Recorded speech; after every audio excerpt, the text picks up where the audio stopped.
How to adjust the clock, the digital clock from LIDL. Press and hold this button until the second hand stops. It stops, right?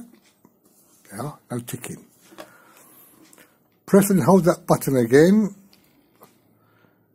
until you reach the time you want. For example, 3:20,